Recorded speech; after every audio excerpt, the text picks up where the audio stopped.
The Buffalo Bills must attack the Giants with heavy personnel groupings, even with Dalton Kincaid and Dawson Knox kind of banged up. And I'm going to show you how teams have schemed against the Giants defense to get them into five-man surfaces to open up the middle of the field and plays on the perimeter to their tight ends and other weapons. So let's start with the Cardinals game.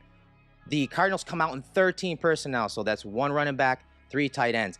And they're going to attack the weak side of this formation, but they're attacking it with a slant route to the middle of the field. And you can see with that linebacker buzzing out to the flats here at the bottom of the screen, as he buzzes out, it opens a window right over the middle of the field.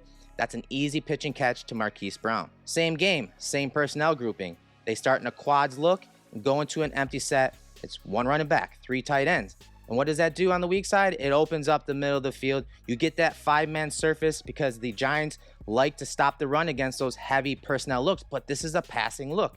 So they are sending five. So again, that's a blitz. And over the middle of the field, that opens up because there's only so many defenders underneath. Quarterback hits the wide receiver, and they get a big chunk play. Here's another play from that same game. Five-man surface, 13 personnel.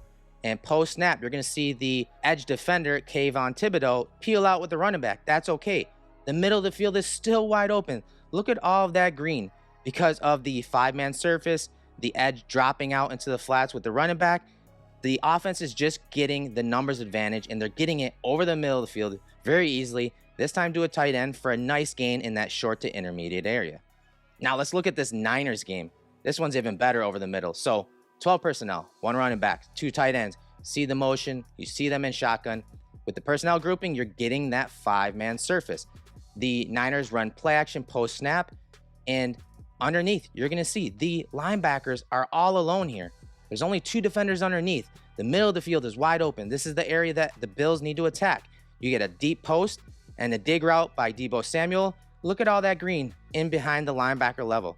Look at all this green to attack with that two safety look and that safety getting cleared out by the post. Easy pitch and catch in that intermediate area. And then Deebo, he does what he does best, gain yards after the catch. And that is another big talking point for today's game. Niners game, a 2x2 set. You saw the shift by the Niners. Now, they're in 21 personnel, so they have two running backs and one tight end. You saw Kittle motion. Now, they're going to attack the perimeter on here. This is another way to attack it. You get that five-man surface because of that 21 personnel look. And then you're just running a slot option.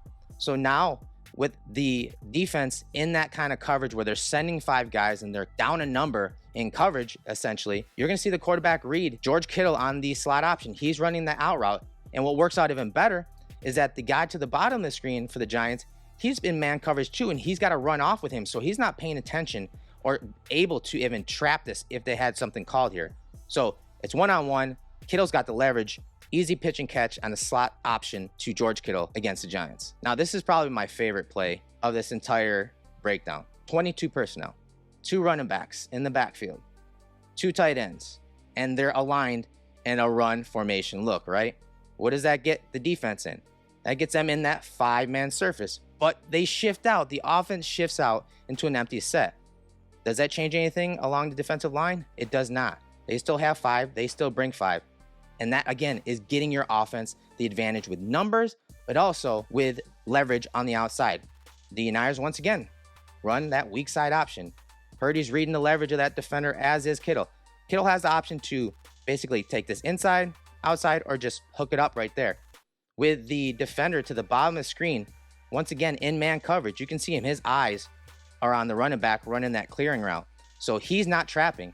This is an easy leverage read. This is an easy matchup read for Purdy. He hits George Kittle.